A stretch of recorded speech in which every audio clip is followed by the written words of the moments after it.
Okay, so get this. We're about to like tap into the mind of Warren Buffett, Oh, wow. but not directly, Okay. through someone who spent over 30 years studying him. Cool. Our listener is super eager to learn about Buffett's investment strategies, and, well, lucky for them, we've got investor and philanthropist Willie Crawford Yeah. to share what he's learned. Great. You've sent us a really cool collection of articles, video clips, even Willie's own notes. It's like we have a treasure map to success.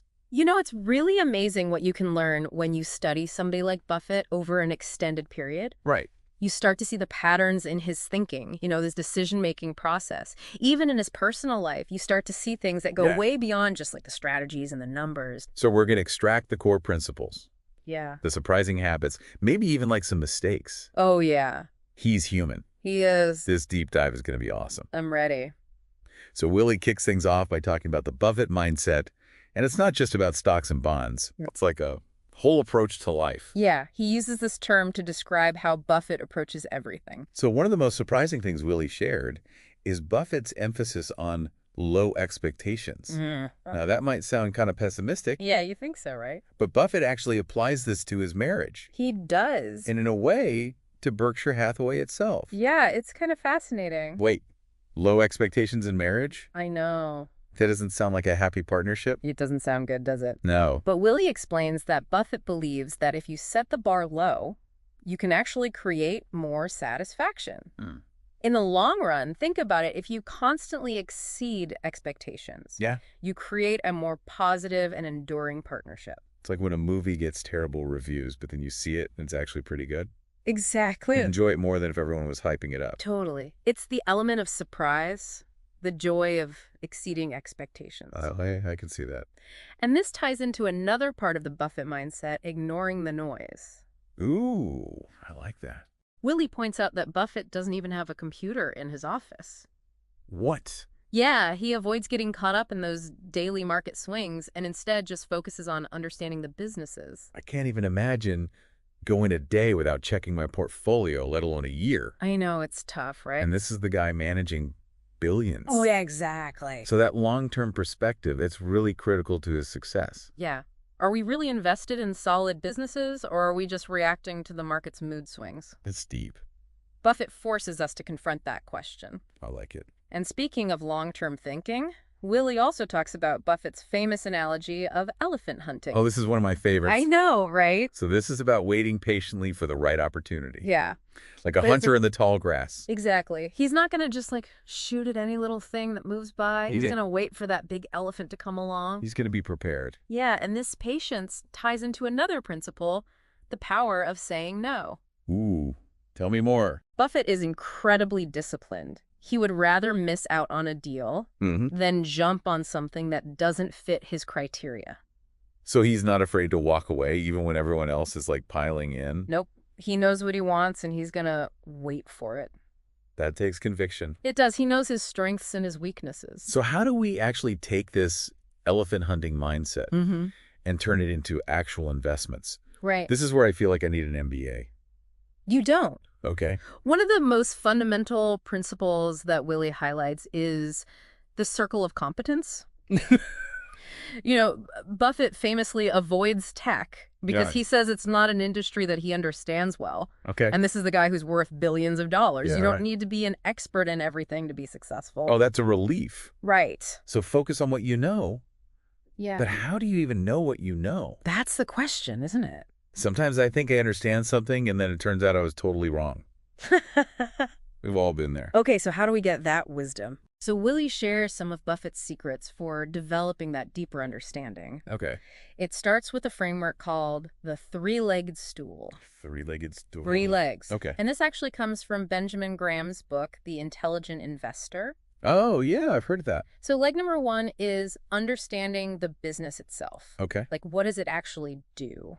And what's its future going to look like in 10 or 15 years? Okay, so not just what's hot right now, but what has staying power. Exactly. It's got to have a future. Got it. The second leg of the stool is analyzing the financials. Okay. Look for companies with high profit margins, Uh-huh. low debt, and a history of creating value for shareholders. So we're looking at the fundamentals. Yeah, we're looking for strong companies. Not just hype, Right. but how do you make sure you're not, like, overpaying? Oh, that's where the third and maybe the most crucial leg of the stool comes in. Okay. The margin of safety. Margin of safety. This is another concept that Buffett learned from Benjamin Graham, and it's all about not buying at the edge of your comfort zone. Okay. You got to leave room for error, Hmm. for things to not go perfectly. So it's like leaving extra space between your car Yeah, and the one in front of you, exactly. Just in case. just in case. It's all about mitigating that risk. So we've got the mindset, the principles, but what about Buffett's investing secrets? Right. What makes him tick? So what are those secret aha moments? Well, one of the things that Willie emphasizes is Buffett's understanding of the beauty of compounding. Okay. He's not focused on getting rich quick. He wants those consistent returns over time, letting those gains just snowball into something huge. I've heard about compounding, but it always seemed like something that would take forever to, make a real difference. Right. But Buffett's made billions. He has. So there must be something more to it. There is. And Willie explains that Buffett sees every stock as a tiny piece of a whole business. He's not just looking at ticker symbols and charts. He's thinking like a business owner. So he's thinking about owning that company with its products and its people. Exactly. And that leads us to another great insight, looking for moats. Moats. Buffett seeks companies with a durable competitive advantage, Mm-hmm. a moat that protects them from rivals. Like a real moat. Yeah, like a castle. Okay. Think of Coca-Cola with its brand recognition, or Geico with its low-cost production. So they've got something that makes them unique. Yeah, it's hard for competitors to copy them. Okay, so it's not just being good. Right. It's about being uniquely good. Yes, you got to have that fortress around your business. Love it. But even with all these principles, even the Oracle of Omaha Yeah. makes mistakes. Oh, really? Yeah, and Willie hears some fascinating examples of these mistakes. I want to hear about this. Because even the best investors mess up. They do. And we can learn from it. So what happened? So Willie tells the story about how Buffett clung to Berkshire Hathaway's original textile business. For way too long. Oh. Even though it was struggling. Oh, no. It was a classic example of not knowing when to cut your losses. I've been there sometimes. You get so attached to an Yeah. investment that you ignore the warning signs. You do. You get sentimental. I do. It happens to the best of us. Wow. So even Buffett makes emotional mistakes. He does. And Willie highlights another one, buying on emotion. Oh. Buffett admits that he's made purchases based on relationships or gut feelings that turned out poorly. Oh, wow. So even seasoned investors can be swayed by their emotions. It happens. That's a good reminder to stay objective. Yes, focus on the facts. Not my feelings. Exactly. Okay. And finally, Willie shares a concept, mistakes of omission. Mistakes of omission. These are the things you didn't do. That could have been huge winners. Ooh, I don't like that. It's painful, isn't it? Yeah. Buffett himself talks about missing out on buying Fannie Mae at a bargain price. So it's not just about avoiding bad investments. It's about recognizing the good ones. Yes, you got to see those opportunities. Okay. It's a delicate balance. Wow, I'm learning so much. But we're not done yet. Oh. We still have to dive into Willie's personal observations about Buffett's daily life and his philosophies. Oh, I love this part. This is where it gets really interesting. I'm fascinated by how successful people spend their time, Me too. what they prioritize. Right. So get this. You might be surprised to hear that Buffett's days are surprisingly unstructured. Really? No back-to-back meetings, lots of reading, and just the freedom to think.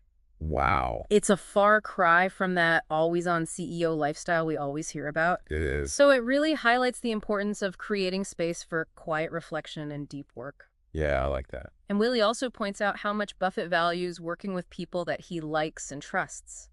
He's built a team of loyal and competent people who share his values. It makes sense. It's not just about the money. It's about enjoying the journey. Exactly. It's about the people you work with. Yeah. And finally, Willie points to something really inspiring about Buffett. What's that? His constant pursuit of knowledge. Yes. Even in his 80s, he was still learning, exploring new ideas. Always growing. It's that growth mindset. Is. Always seeking to learn and improve. Never stop learning. It's inspiring, It is, and it reminds us that learning is a lifelong journey. especially in investing. Especially in investing, things are always changing. This is great stuff. We got to take a quick pause, but when we come back, we'll dive into some of Willie's more specific observations about Buffett's strategies and how we can apply them to real-world situations. I can't wait. Me too.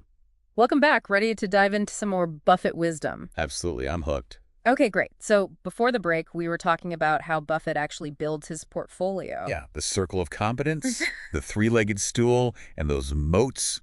I love that analogy. Yeah, it's a good one. But how does he decide what to buy? Yeah, how does he actually pick the companies? So one of the key things Willie highlights is how Buffett approaches buying stocks. Okay. He doesn't see them as just like these abstract ticker symbols. Yeah. He sees them as pieces of real businesses. So instead of like playing the stock market, he's thinking like a business owner. Exactly. He's thinking long-term.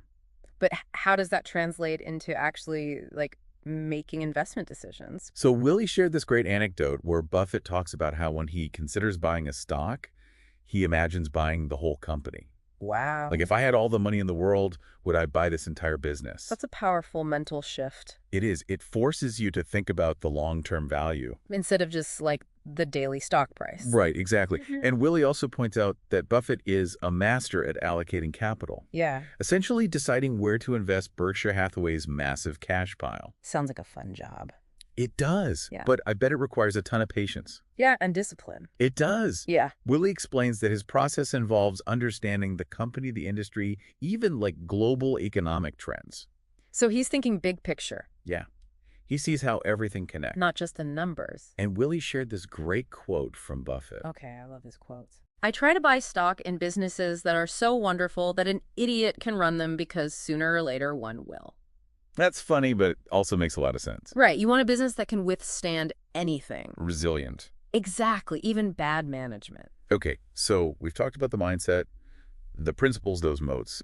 But what about Buffett's like actual investing secrets? Right, the things that make him tick. The aha moments. Okay, so remember compounding. Yeah. Willie emphasizes how deeply Buffett understands this. Okay.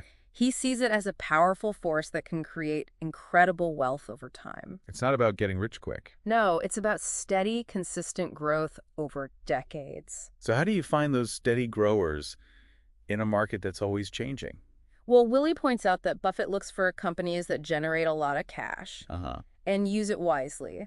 This isn't just about profits on paper. Real cash flow. That can be reinvested or returned to shareholders. So finding companies that are profitable and efficient. Yes, and they know how to use their money. But don't all companies want that? Yeah, they do, but Willie explains that Buffett is amazing at spotting companies that have those moats. The moats. Those durable competitive advantages that protect a company from rivals. Like Coca-Cola. Exactly. Or Geico with their low-cost insurance model. They have those built-in advantages. Right. It's tough for competitors to copy that. So it's not just about being good. No. It's about being uniquely good. Yeah, having something special. Hard to challenge. And Willie emphasizes this is even more critical now with technology changing so fast. Yeah, it's like finding those companies that are built to last. Right. That have that staying power. You got it. But even with all his wisdom, Buffett knows there are times when it's better to just wait. So he's not afraid to hold cash. Nope.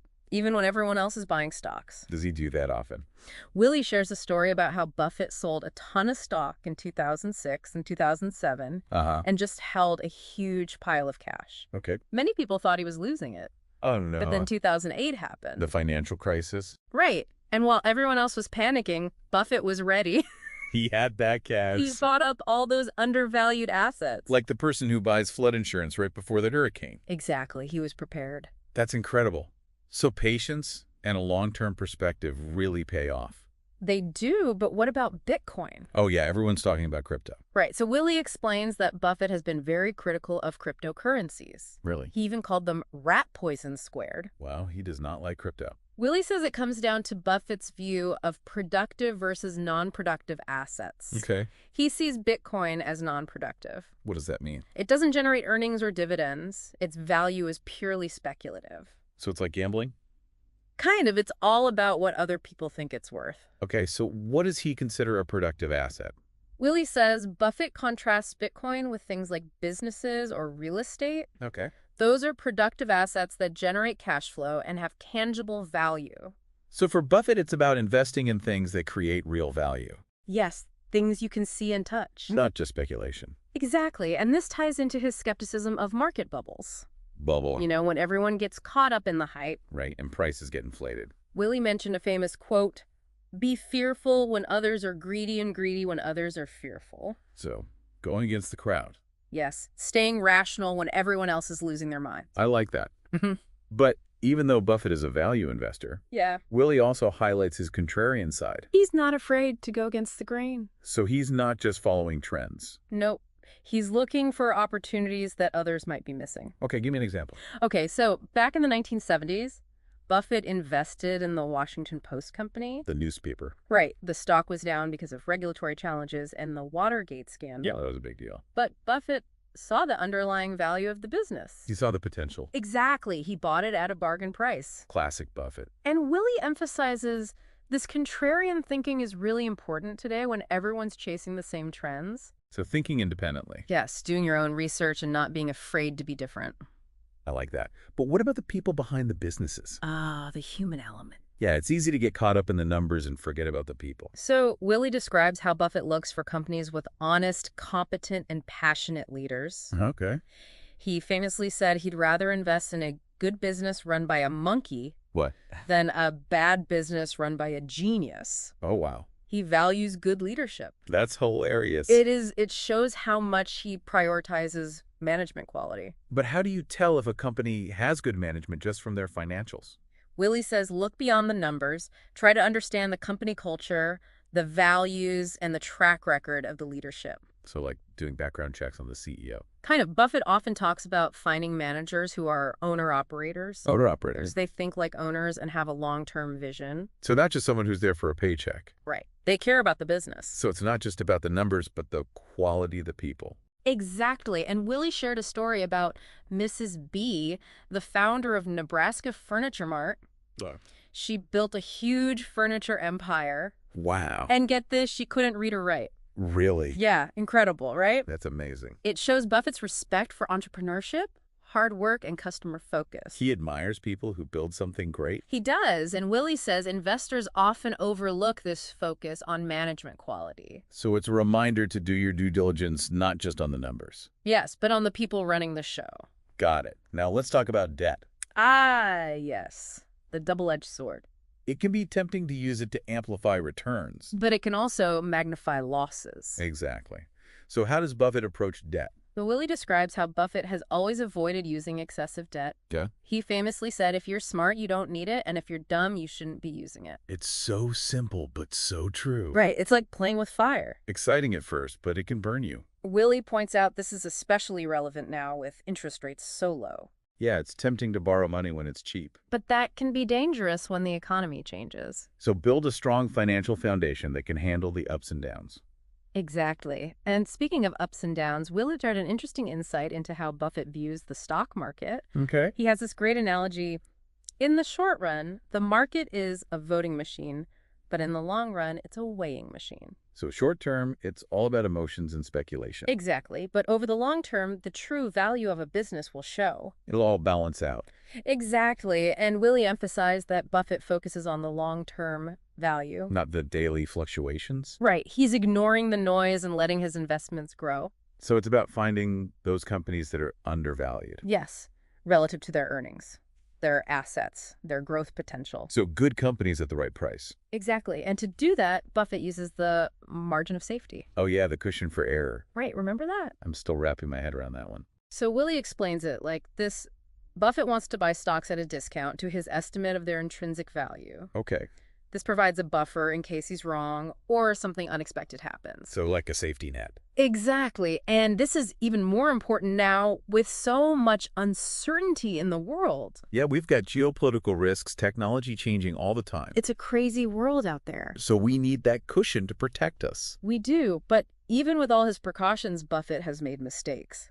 Oh, I want to to hear about this. Willie talked about how Buffett held on to Berkshire Hathaway's textile business for too long. The one that was struggling. Yeah, it was a classic example of the sunk cost fallacy. I've been there. It's hard to let go. It is. You get attached and ignore the warning signs. Even the smartest people make mistakes. They do, and Willie shared another example where Buffett got burned by his emotions. Oh no, what happened? He admitted to making decisions based on relationships or gut feelings. And it backfired. It did. So even someone as disciplined as Buffett can be swayed by emotions. It's a good reminder to stay objective. Yes, base your decisions on facts, not just feelings. Easier said than done sometimes. It is, but it's worth striving for. And Willie also talked about mistakes of omission. The missed opportunities. Yeah, the deals you didn't make. That's gotta sting. It does. Willie shared how Buffett missed out on buying Fannie Mae at a great price. He hesitated. He did, and the opportunity slipped away. It's a good reminder that sometimes our biggest regrets come from the things we didn't do.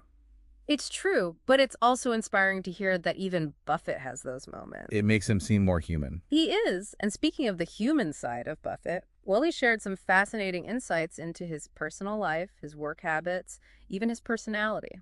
Oh, let's hear it. I love this part. So you might be surprised to learn that Buffett is famously frugal. Really? Yeah, even though he's one of the richest people in the world. Okay. He still lives in the same house he bought back in 1958 Wow. and drives a pretty ordinary car. So you don't need a yacht and a private jet to be happy? Apparently not. Willie emphasized that Buffett's frugality is about being mindful of his spending. So it's about aligning your spending with your values, Exactly, spending on things that matter to you. not just trying to impress other people. Right. And Willie shared some great stories about Buffett's generosity and philanthropy. Okay. He's pledged to give away most of his wealth to charity. Wow, that's amazing. And he's a big advocate for increasing taxes on the wealthy. It's inspiring to see someone who's achieved so much also giving back. It is. And Willie pointed out that Buffett's philanthropy isn't just about writing checks. It's about using his influence to make a difference. Exactly. He wants to create a more just and equitable world. It's a powerful message. It is now beyond his philanthropy. Willie also shared some insights into Buffett's approach to work and leadership. I'm all ears. So Willie described how Buffett is incredibly disciplined. He starts his day early and works long hours. Sounds intense. It is, but he also loves what he does. Okay, so it's not just about the grind. No, he finds joy in the process. That's the key. It is, and his leadership style is all about trust, delegation, and empowerment. So he hires good people and lets them do their thing. Exactly. He doesn't micromanage. That's a good approach. It is. Willie shared this funny anecdote about how Buffett doesn't have a computer in his office. What, really? Yeah, he prefers to communicate by phone or letter. It's like he's running a multi-billion-dollar company from the Stone Age. It's amazing that it works, but it does. That's so cool. It shows how much he trusts his team. He does, and there's one more thing about Buffett that Willie highlighted. What? His incredible focus. Locus. He's really good at concentrating. That's hard in today's world. It is with all the distractions, Yeah. but Willie described how Buffett avoids them. How does he do that? He hates meetings and prefers to work on one thing at a time. So he's like a master of single tasking, Exactly. He creates a bubble of focus. shutting out the noise. Right. And Willie pointed out this ability to focus is essential for making good decisions. It makes sense when you put it like that. It's something we could all benefit from practicing.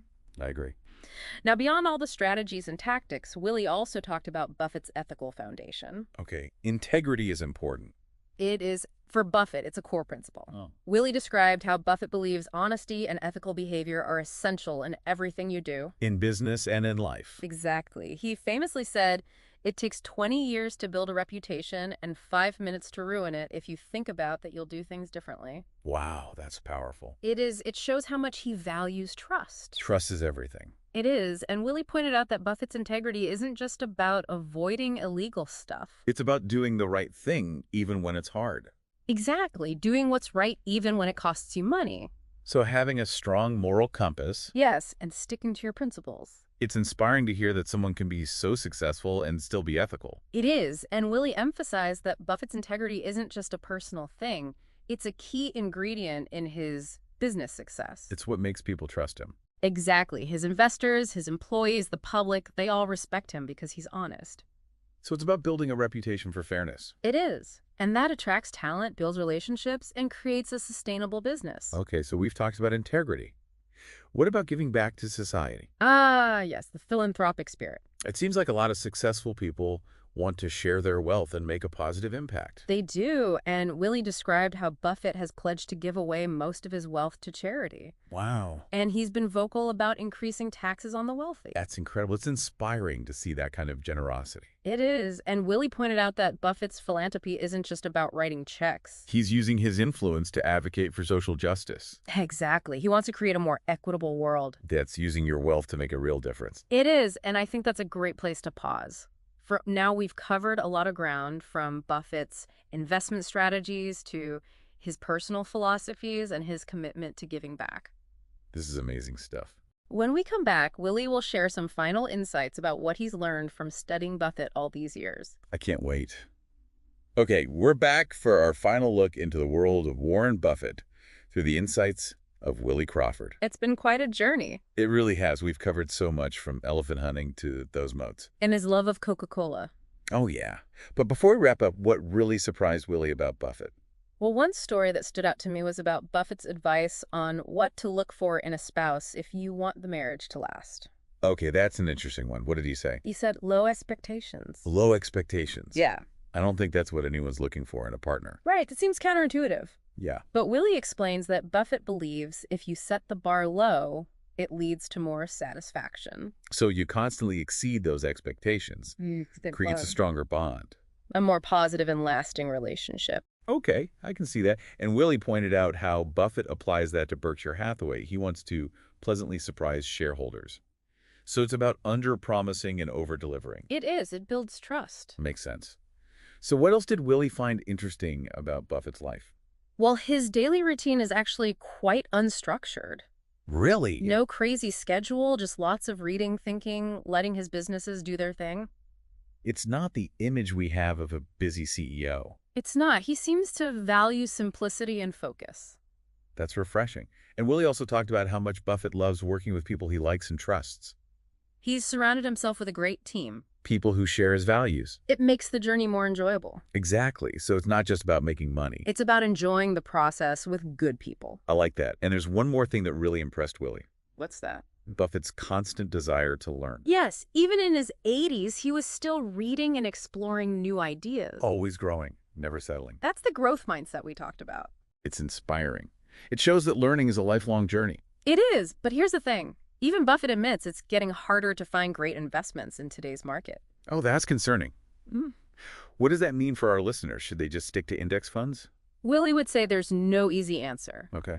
If you like a hands-off approach, index funds are great. But if you enjoy research and picking stocks, go for it.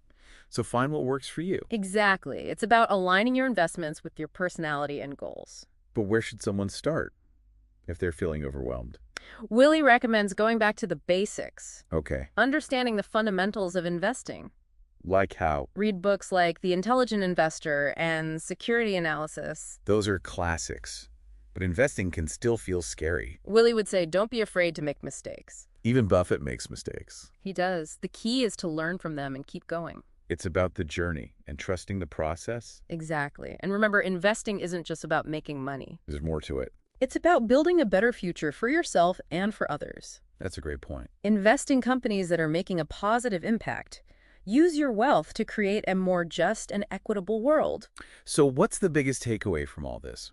I think it's that success isn't just about intelligence. It's about developing the right mindset, habits, and values. Be patient, disciplined, focused. Build strong relationships, surround yourself with good people, and learn from your mistakes. Beautifully said. It's about living a life of purpose and integrity. It is. That's a message we can all apply to our lives. I agree. So there you have it, folks. A journey into the mind of Warren Buffett with insights from Willie Crawford. I hope you learned some valuable lessons. I know I did. Thanks for listening, and remember, never stop learning.